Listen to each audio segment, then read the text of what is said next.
Can you expect from today's webinar? In today's session, we're going to understand what sexual harassment in the workplace looks like in all of its varying forms. And hopefully you'll gain some real clarity on the full range of behaviours that legally constitute sexual harassment in the UK. And many of these actually might come as a surprise to you. We're going to learn about the change in law brought about by the Worker Protection Act and think about and talk about exactly how this change in law impacts on both employee rights and also employer responsibilities. We're going to explore some real case studies. So we'll be sharing some real world examples of UK sexual harassment cases that ended up at employment tribunal. And as we talk through these cases, we're going to be highlighting the risk factors that were identified at the tribunals in these cases. And we hope that as we go through these risk factors, it will start you thinking about some of the risks in your own workplaces that relate to sexual harassment. And we'll finish by providing you with some information about our Preventing Sexual Harassment at Work training session, which has been designed to support you in becoming compliant with the Worker Protection Act 2023.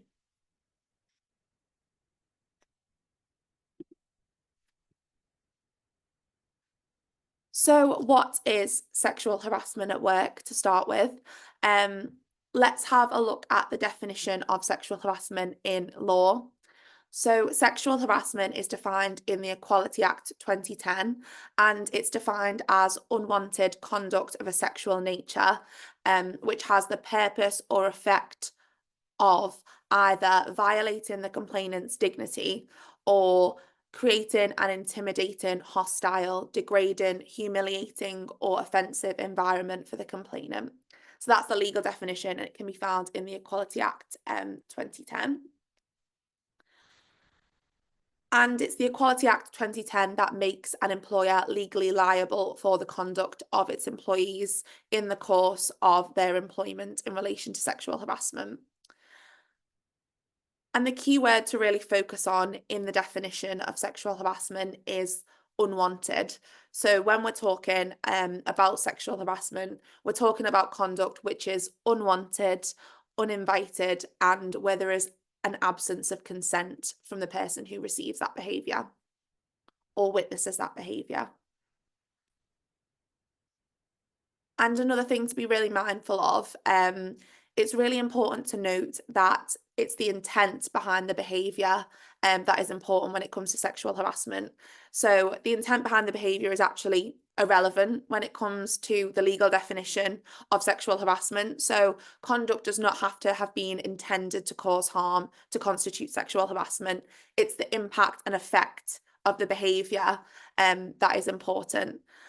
And this is why it's really crucial for employers to take their responsibility in relation to preventing sexual harassment of their employees seriously. So employers should be taking reasonable steps to make sure that their employees are aware of what behaviours actually constitute sexual harassment, what behaviours make people feel uncomfortable at work, because simply saying that somebody didn't mean to cause harm with their behaviour won't act as a justifiable defence if you have a case of sexual harassment which ends up at employment tribunal. So it's really important that you're making people aware of these behaviours and that they do constitute sexual harassment, and that is an employer's responsibility. And it's also important to note that for the purposes of this law, the workplace will extend to incidences which happen online between employees, even if these interactions happen on personal social media platforms outside of work hours. And it also extends to workplace socials, such as Christmas parties and after work drinks. And they count in these contexts, even if they're not formally organised by the employer. So it could be a group of colleagues going out after work of their own accord, and the conduct there will still count as conduct in the workplace. So what the scope for what constitutes the workplace in relation to this law is very broad.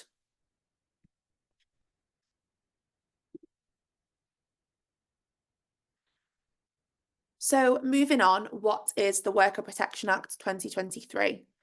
The Worker Protection Act 2023 is an amendment to the Equality Act 2010, and it's a legislative change which marks a shift in how workplace harassment is addressed.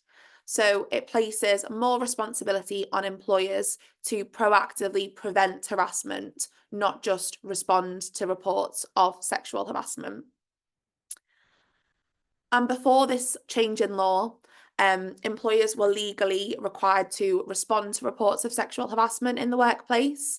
But under the new law, employers must be taking reasonable steps at all times to actually prevent sexual harassment of its employees during the course of their employment.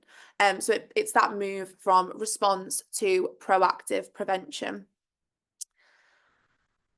So just to outline the law for you, it is employer A must take reasonable steps to prevent sexual harassment of employees of A in the course of their employment. And that's not all reasonable steps. That was actually taken out as it went through the Parliament process. But yeah, you must be taking reasonable steps.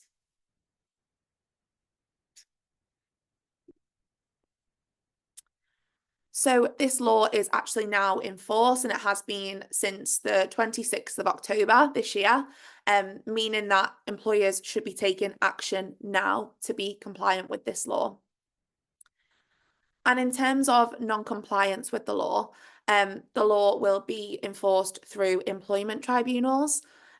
So if a case of sexual harassment is taken to a tribunal, and it's judged that reasonable steps to prevent sexual harassment have not been taken by an employer could face up to a 25% uplift in employee compensation for that sexual harassment case, which could be a huge financial impact.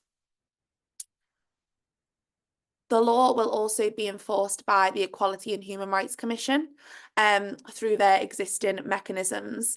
And it must be noted that an employee can bring a case to the Equality and Human Rights Commission without an incident of sexual harassment occurring. So providing that they have enough evidence that their employer is not taking reasonable steps to prevent sexual harassment of employees, they can take that case to the Equality and Human Rights Commission. So this law can actually be enforced without a case of sexual harassment actually happening too. And the Equality and Human Rights Commission have published guidance in relation to becoming compliant with the Worker Protection Act, which would be an essential read if you're looking to do the work in this area.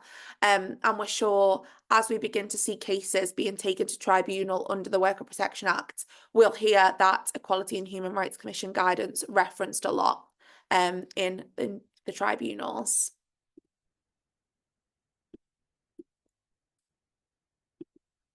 I think I saw someone raise their hand for a question, but I can't quite see who. So I'll carry on, and if you want to pop your question in the chat, we'll definitely make sure it gets answered as best as we can.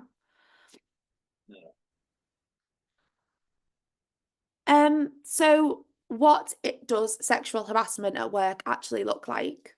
As I mentioned earlier, it's really important that in order to prevent sexual harassment in the workplace and become compliant with this new law, employers should ensure that their employees understand what constitutes sexual harassment at work.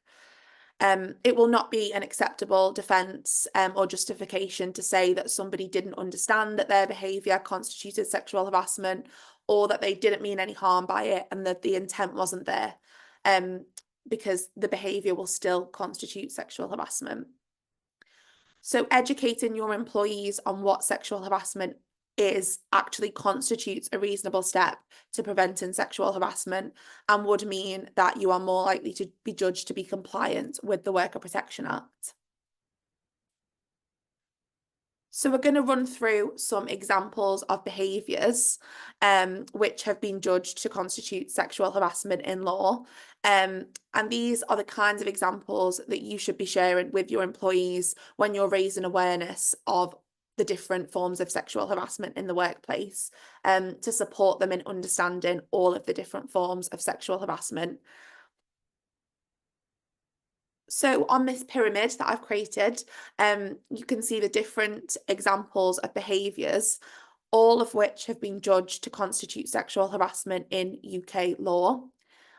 Obviously, this isn't an exhaustive list, and there's plenty of other examples that we could have used in this pyramid today, plenty of examples that you can share in your workplace to raise awareness of this. But at the bottom of the pyramid, we have things like asking questions about someone's sex life. So for some people, this would not make them feel uncomfortable at all. But for other people, this would make them feel really uncomfortable, and this would constitute sexual harassment. We also have making jokes about someone's sex life or their dating life, or making jokes about someone's gender, their sexual orientation, or gender reassignment. We have the use of innuendos. So use of innuendos in the workplace doesn't have to have been targeted at someone in the workplace to constitute sexual harassment. It can actually be sexual harassment to anybody who witnesses the use of that innuendo, because this might make them feel uncomfortable even if they just witness it in the workplace. We also have making sexual remarks about someone's body, clothing, or appearance, and even making sexual or degrading comments about celebrities in the media or people who are not employees at your work within the work environment. So in order for something to be sexual harassment, it doesn't have to be directed at somebody in the workplace. Again, as I mentioned, because spectating or being witness to such conversations of a sexual nature can make other colleagues in the workplace feel uncomfortable. And this also constitutes sexual harassment as well. Moving further up the pyramid, we have behaviours like outing someone as being LGBT at work, or sexualising LGBT sexuality. We have asking someone to have a sexual relationship with you in the workplace, unwanted flirting, or persistently asking someone on a date after they've said no. We also have touching someone against their will, and this can include hugging them, or touching their waist or body as you move past them. Again, some people are really comfortable with hugging colleagues, and it's a way that they kind of like comfort each other and express friendship. But we must be mindful that this isn't everybody, this isn't how everybody feels, and it can constitute sexual harassment at work. Also on that middle of the pyramid, we have staring. Staring can be done with very malicious intent to make someone feel very uncomfortable and intimidated, but it can also be done without malicious intent at all. Again, reiterating, regardless of intent, staring could constitute sexual harassment because it's the effect of staring that matters. So it's really important that employers educate their employees on how staring can make people feel and impact on people, to make sure that that's not a problem in your workplaces. And we also have gesturing of a sexual nature in that middle bit too. And then at the top of the pyramid, we have behaviours that could constitute a criminal offence. So flashing or cyber flashing. We have sending a colleague pornographic images, whether this be like online or via text. Displaying pornographic or sexual images in the workplace. Groping, stalking, and rape and sexual assault. So all of these behaviours are forms of sexual harassment at work. And the reason that I have presented these examples in the pyramid today is to illustrate how the presence of what people might consider the smaller, less serious instances of sexual harassment in the workplace, so the examples that we see at the bottom of the pyramid, can create an environment where sexual harassment is accepted, tolerated, and enabled to escalate.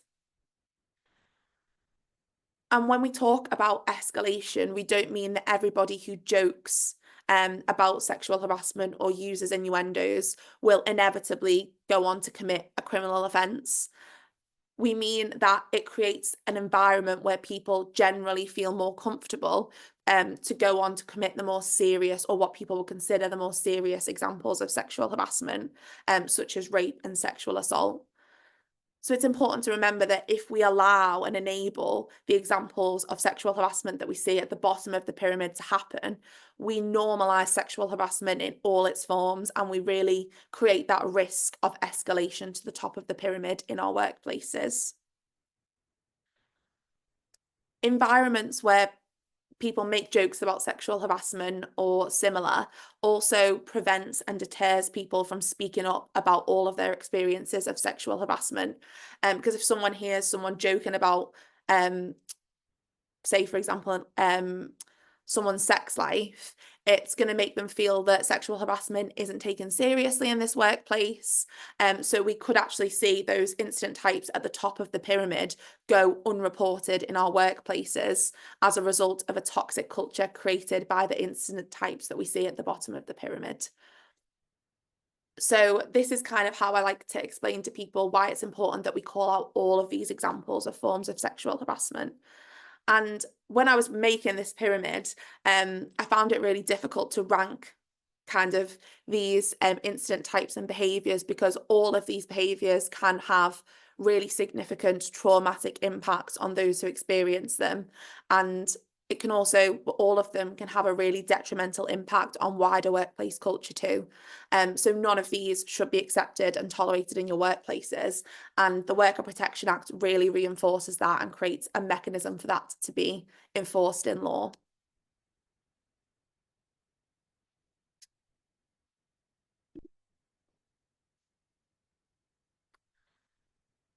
So we're now going to move on to explore some real-world examples of sexual harassment cases in the UK that ended up at employment tribunal in the last couple of years.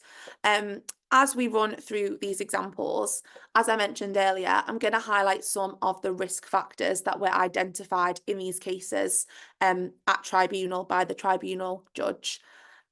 One of the reasonable steps that employers are recommended to take to be compliant with the Worker Protection Act, and this has been recommended by the Equality and Human Rights Commission in their guidance, is for employers to take and conduct a thorough risk assessment of their work environment in relation to sexual harassment.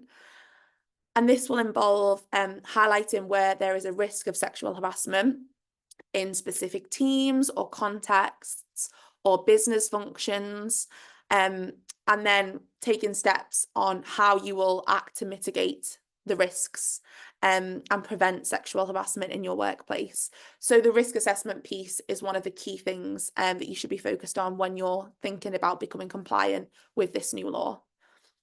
And we hope that these real-world examples in today's webinar will get you thinking where the risk is within your workplaces for sexual harassment and what you could be doing about it. So case study number one, this case of sexual harassment happened in a cask investment firm called Whiskey 1901. The employment tribunal heard that at Whiskey 1901, within that workplace, it was part of the normal working culture for male staff to refer to women as birds, and for staff to boast about their sexual conquests at work and talk about their sex life openly in the office. These examples were judged at the tribunal to constitute sexual harassment at work. So this is an example of what people might consider to be the smaller instances of sexual harassment actually being named as sexual harassment independently in law. And the use of the term birds to refer to women was said to, by the judge, to be a language indicator of a wider misogynistic culture in that workplace. And then this case was actually bigger than that too. So in this case, there was also a male manager who acted as a direct perpetrator of sexual harassment. And this involved asking a female team member invasive questions, which were judged to be sexual harassment. So he asked her persistently if she planned to get pregnant. And this was judged by the court to be a clear instance of sexual harassment, as the questioning was directly related to her gender.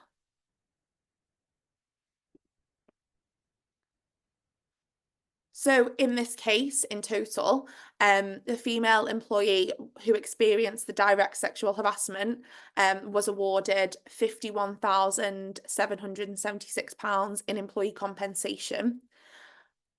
This was obviously this case happened before the new law. So it's important to note here that under the new Worker Protection Act, this could have received a 25% uplift in compensation as a result of the evidence of a misogynistic workplace culture and evidence that there was no work being done to prevent sexual harassment in that workplace. So the financial consequences could have been much bigger. A real risk factor to be considered in this case is the relationship between the perpetrator and the victim, and the power imbalance between the two. So the line manager relationship in workplaces, just by its nature, holds a high risk of sexual harassment. Because line managers hold a lot of influence in career and progression opportunities. So if a line manager is a perpetrator, an employee might not want to speak up about their experiences of sexual harassment because they might fear as a result of this, their career will be negatively impacted. Employees might also feel like because their line manager is more senior to them, then the line manager's story will be believed automatically instead of their own. So this is another reason why people choose not to report sexual harassment that's perpetrated by their line managers. And also in some workplaces, the only place for employees to report incidences at work of sexual harassment is actually to their line manager or to HR, who has a really good relationship with their line manager, for example. So if there is a line manager who is a perpetrator, the person who's experiencing it might actually not know how to report the experience of sexual harassment without this report being intercepted by their line manager. So that's also a huge deterrent. And again, also one-to-ones between line managers and employees frequently happen in really private environments behind closed doors, which gives a lot of opportunity for sexual harassment to take place with nobody witnessing it. So people feel like, how can I speak up about this? There's no evidence. He never, or she never, or they never do it in front of anybody else.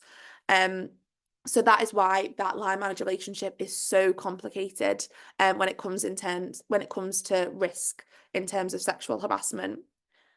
So therefore, it's really important that when you're doing this work to become compliant with the Worker Protection Act, you must risk assess that line manager relationship within your organisation and really dig into the complexity of those relationships to make sure that you're appropriately mitigating the risks.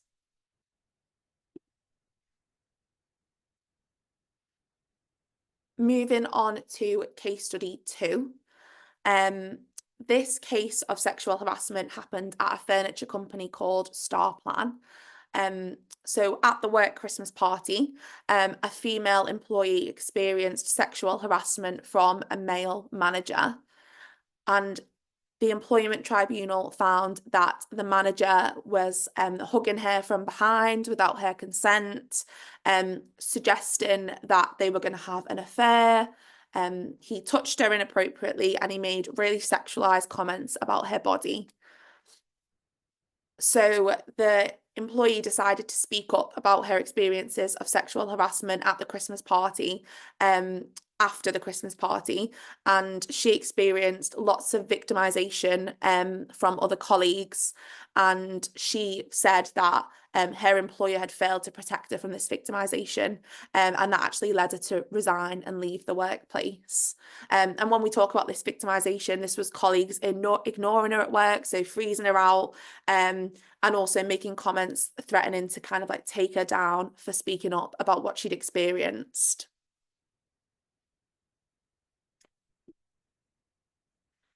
And with that victimization, it's evident that that behavior was really normalized and accepted within that workplace because people clearly felt like she was doing something wrong for speaking up about it.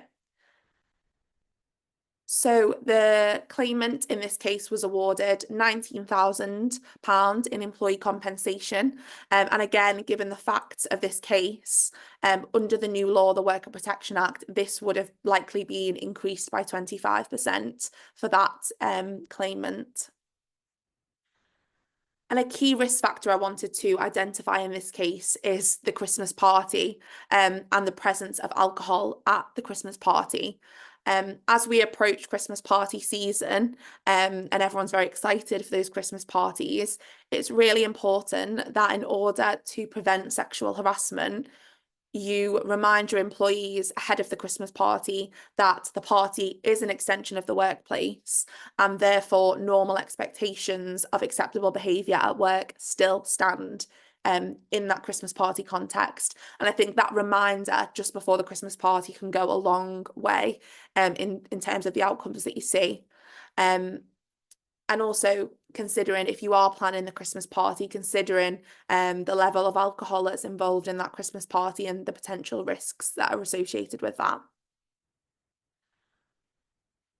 And again, in this case, we see risk associated with the power that managers hold, because the perpetrator was a manager, and that had like a huge impact on how this case played out.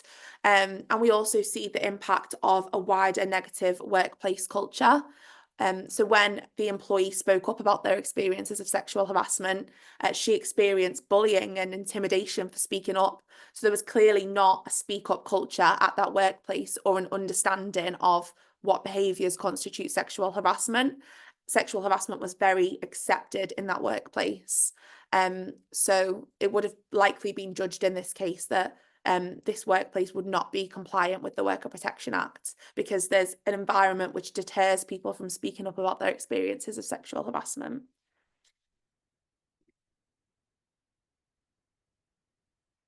And finally, case study 3. So this case study of sexual harassment is taken from a business support company called Gartner UK.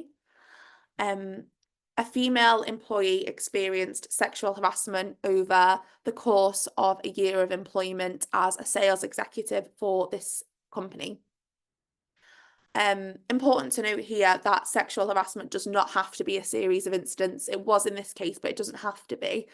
So something can happen just once and be judged in law to be sexual harassment. But the number of times instances happen can have an impact on the amount of financial compensation that an employee will receive at employment tribunal. So if something is not if an intervention is not made and something is allowed to persist and escalate and carry on, then that can have an impact on employee compensation. Again, in this case, the perpetrator was her manager and he made sexual advances towards her on a work trip and constantly referred to her as a good girl at work. He also joked about pretending to be someone else on an online dating site in order to turn up and her be on a date with him. And at first, in response to these kinds of comments, she attempted to shut it down by joking back towards the comments and saying things like, "I'm not a good girl, I'm a very independent woman." But when she began to speak up against these advances from her manager in a more serious way, so she moved from joking to being quite serious in saying that what was unacceptable, he used his senior position in the workplace to kind of take revenge on her. And that's how the tribunal also put it. They described that he took revenge using his power. And he put her on a performance review unjustifiably, causing her a lot of stress. The perpetrator would also send high volumes of texts on her work phone, which, because he was her manager, she felt like she had to respond to. So that was him really using his position of power to manipulate her and sexually harass her in the workplace. And again, it was highlighted by the employment tribunal judge in this case that the culture at Gartner UK was laddish and probably toxic.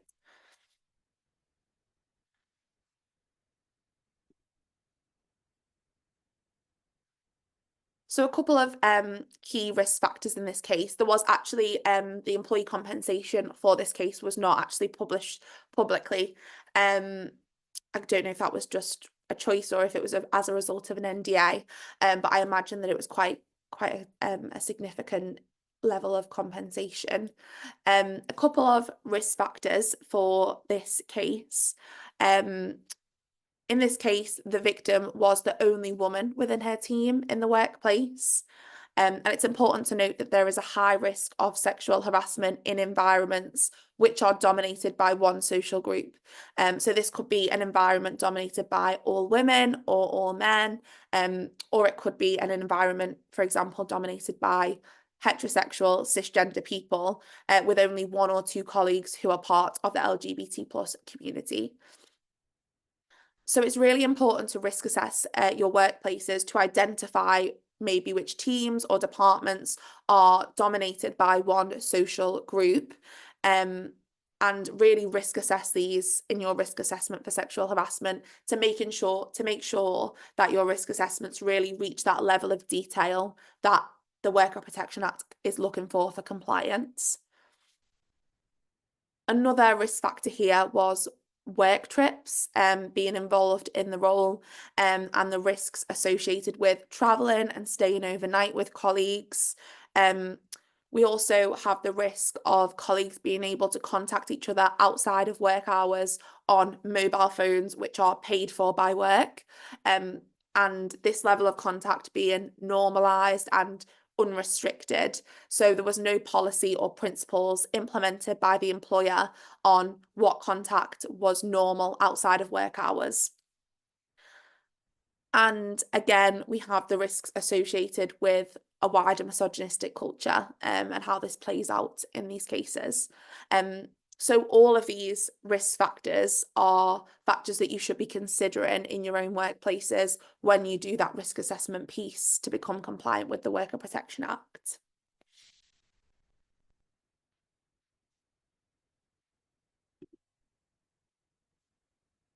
So finally, before we move on to any questions, thank you for sticking with me today after that quite messy start, by the way, really appreciate it. So I've actually developed some training on this. It's called Preventing Sexual Harassment at Work training.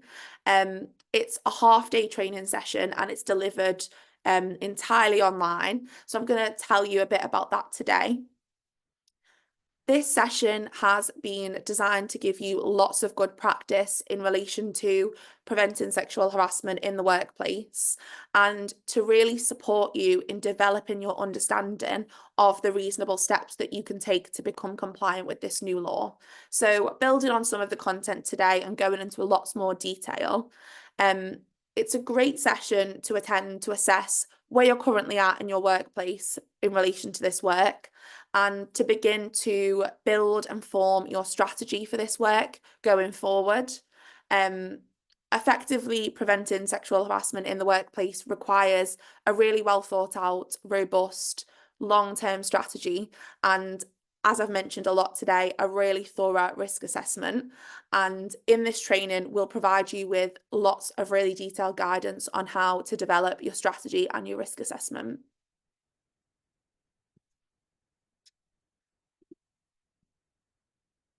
So to give you a bit more detail of what we'll cover in this training, we will cover the importance of understanding your workplace culture surrounding sexual harassment and also the importance of understanding the prevalence of sexual harassment in your workplace. So you might have no idea on the number of instances of sexual harassment that are happening in your workplace currently. So we'll talk through what to do in this situation and how to really get that information and the different ways that you can gain this information effectively. So we'll cover how to understand exactly what sexual harassment is happening in your workplace, so that you can be really intentional in the actions that you take to prevent it going forward. We'll cover how to conduct a thorough risk assessment on your work environment when it comes to sexual harassment, and lots of good practice in relation to this. So we've covered some of the risk factors to look out for today, but in the training we'll go into a wider range of risk factors and exactly how you can actually mitigate these in your work environment. We'll cover how to communicate with your employees about sexual harassment in the workplace. So we've spoken today about the importance of raising awareness of all of the different types of behaviours that constitute sexual harassment at work.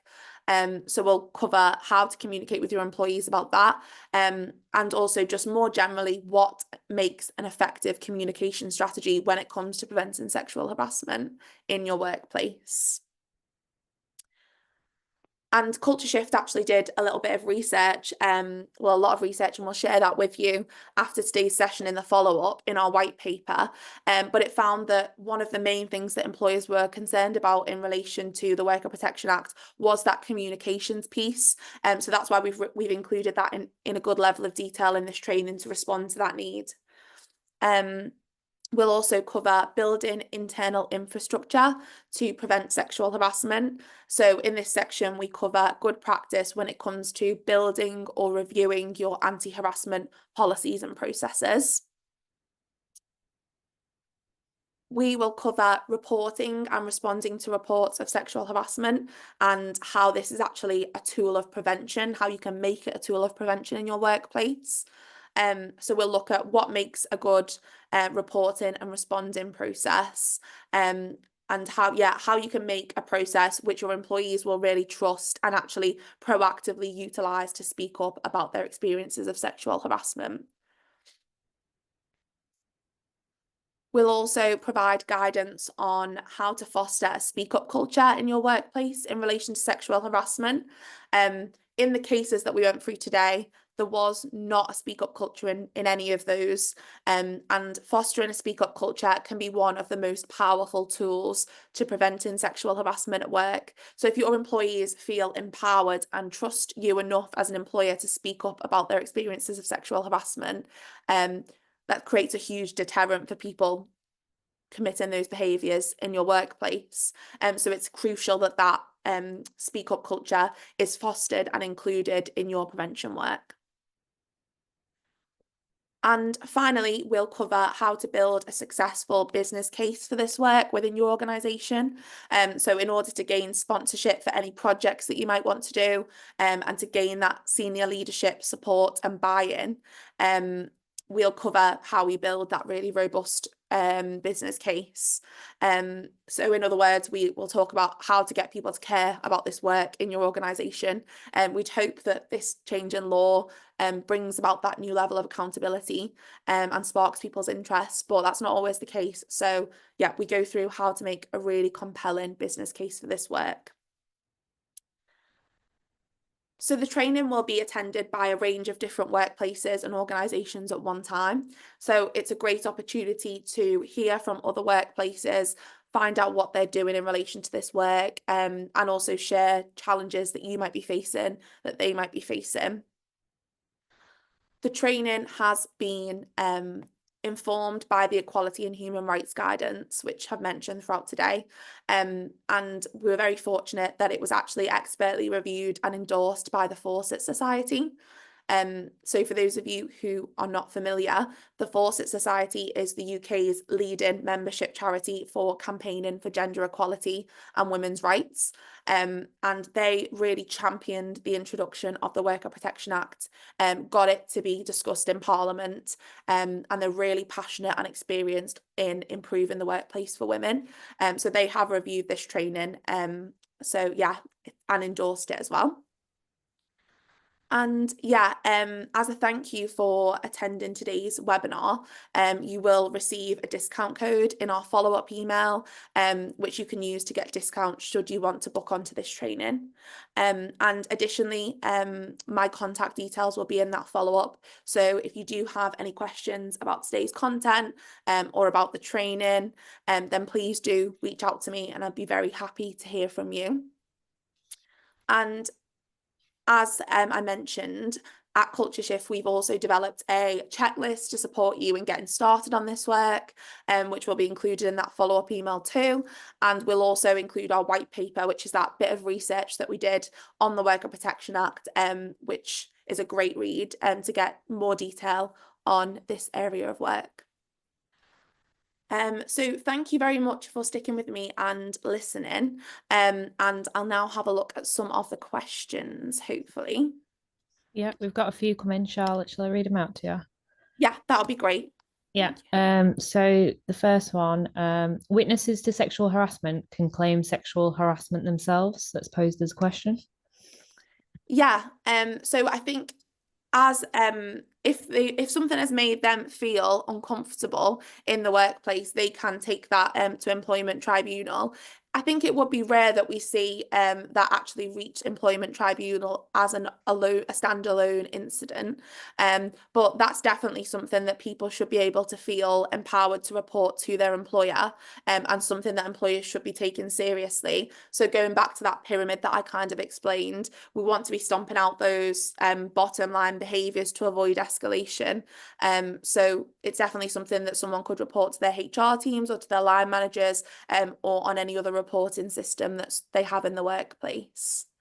It also refers to the intent that you mentioned, Charlotte. It might be that someone was trying to harass a certain individual. The intent was to the individual, but it might have made other people feel uncomfortable within that environment. So the other people or the witnesses in regards to this question could also report it as sexual harassment. Yeah, and I think as well, like a case that comes to mind is especially when people know that certain comments makes an employee feel uncomfortable, they will talk about that topic or joke about that topic around a certain employee. In the case that I'm thinking of, it was really kind of offensive to their religious beliefs. And so it can be quite weaponized in what people say around someone, and they think just because they're not saying it to them, it's not sexual harassment, but it actually can be. So yeah. How can you discipline someone and not just educate when it's something like staring or making jokes? Yeah, so I think education is definitely like a valid intervention in this kind of work. So in that kind of case, it could be kind of if the reporter was willing, there could be a facilitated conversation between someone who's been a perpetrator of that behaviour and someone who's felt a certain way about it. There could be facilitated conversations. It could be line manager interventions. So a line manager having a one-to-one conversation with that person who has been reported, talking through their behaviour, talking through behaviour expectations and things like that. And then training can also be done as a targeted intervention. So it's not always turn into disciplinary. It's really useful to have all of those different ways to resolve reports of sexual harassment. And I actually think by having those other options such as training, line manager interventions, mediated conversations, and your employees knowing that these are options for resolving reports to sexual harassment can actually boost reports in sexual harassment, because often something might happen to someone, it makes them feel really uncomfortable, and they don't necessarily want their colleague to go through a formal grievance procedure and be dismissed.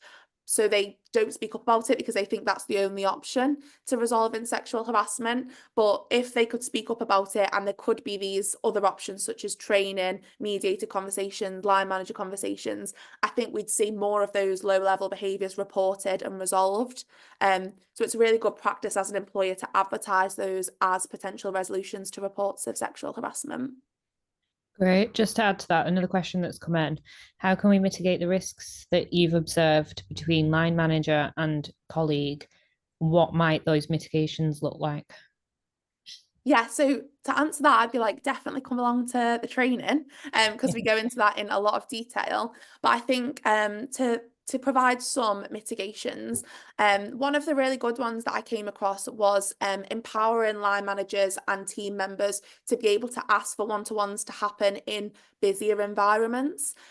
So empowering people to be able to speak up and normalizing that in your workplace culture, normalizing being able to say, actually, I'd like this one-to-one to happen in the cafe at work or in the open office and things like that. So giving people the option to have those line manager conversations in open offices, it mitigates that kind of assumption that you're definitely going to have time behind closed doors in private. Also having really robust processes in relation to promotions. So a promotion is not just in the hands of one line manager, it's a really formal process that people go through, people review it. So there's less chance of abuse of power in relation to promotions. Yeah, I think those, and then obviously also line manager training and that real emphasis in your workplace on role modeling behaviours and behaviour expectations as well. So they're like a couple of different things that you could do to mitigate that power imbalance in the line manager relationship. Right. Who decides what is sexual? Could types of dress be considered sexual harassment if someone thinks the dress or the outfit might consider it to be sexual? Does that mean like what someone is wearing could constitute sexual harassment? I think that's what they mean, yeah. Well, again, I think it's how it makes someone feel. Obviously, when these cases are brought to attention and when reports are made, they're consulted on by multiple people, judgment will be applied. But I think in workplaces, if a way someone dresses offends someone and makes them feel uncomfortable, employees should be empowered to report that. And then that will obviously go through a really robust analysis. And, you know, maybe potentially an investigation to kind of dig into the details of that case a little bit more. But I definitely think it's something that could be reported and should be encouraged to be reported if it makes someone feel uncomfortable. Yeah. What about neurodivergent related staring? Would there be conflict under the Equality Act? Yeah, I think that's one of the biggest things that we see in relation to staring, and I think that's why staring can often be resolved in those softer, what you would say, interventions. So in training, in mediator conversations, in line manager conversations. I think if someone has had an intervention, the report's been made, we've had a line manager conversation, and then the behaviour persists. Then that would potentially just still be a case of sexual harassment that could be taken to employment tribunal. But often we see cases of staring as intervened at those lower levels, and behaviour expectations explained, having mediated conversations, like things like that. That is the way we tend to see those dealt with. I've never actually heard of a case personally of neurodivergency being considered at that employment tribunal level, but I think that's probably because these are mitigated and intervened at lower levels, in my experience. Mm-hmm. Would art-related nudity also fall under potential sexual harassment? I guess that's an interesting. I think it would depend on the context and the case. Yeah. Definitely. So I'd be interested to hear more about like detail of what they meant by that, what the question meant. But again, like it comes back to that kind of interpretation. If it's made someone feel uncomfortable, people should be empowered to report it, and there should be a discussion at least about the case, because no one should feel uncomfortable in the workplace. But whether or not so say if someone reported that, it could actually be judged this is actually appropriate because it is related to art, but it doesn't mean that the employer can't provide that employee who has reported it with suitable support with how they're feeling, or maybe suitable mitigation so they don't have to be around that art, or they don't have to interact with it so they don't feel uncomfortable. So it's not all about kind of getting it to that top level of deciding whether it's sexual harassment in employment tribunal, but if something makes someone feel uncomfortable, there's other ways that we can mitigate that, and it should be reported, I think, if it makes someone feel uncomfortable. I think to add to that one, that's where risk assessments come in place as well. So risk assessments are done based on the industry in which you work. So somebody within the arts who was doing a nude drawing, for example, would have to be taken differently to someone who was in a retail and someone was stood nude in the aisle of a supermarket. It's completely different. And this risk assessment would be different in terms of the results, and therefore the actions against that would also be different as well. So I think some of these risk assessments are done on a case-by-case basis, and that would be an example of one of those. Yeah. Right. I think we've got time maybe for one last question, and then we can follow up with anyone who's got unanswered questions after this. So this last question is relating to the point around outing someone as being LGBT plus or sexualizing LGBT plus sexuality. We understand this. However, would this be considered for someone that would not fall into that community? For example, outing someone who is heterosexual. Yeah, I suppose so. I think usually in work, people in workplaces kind of, it's the assumption that everyone is heterosexual, which isn't the case anymore. There's very inclusive workplaces where people use like inclusive language, and we don't assume that anymore. But in some workplaces, we would still assume that pretty much everyone is heterosexual. But yeah, absolutely. And we can definitely see similar examples. So if there's a team which are full of people who are LGBT plus, and there's maybe one or two people who are heterosexual, we've seen examples where that their sexuality has been like kind of made jokes about, and that can constitute sexual harassment.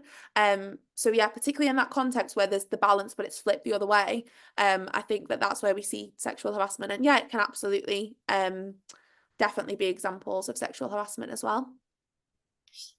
Brilliant, thank you. I think that's all we have time for today. Cool. Yeah, we'll make a note of any other questions and follow up as best we can. But yeah, thank you so much for everyone for coming along today. And yeah, get in touch with me if you have any questions about the training that we're offering.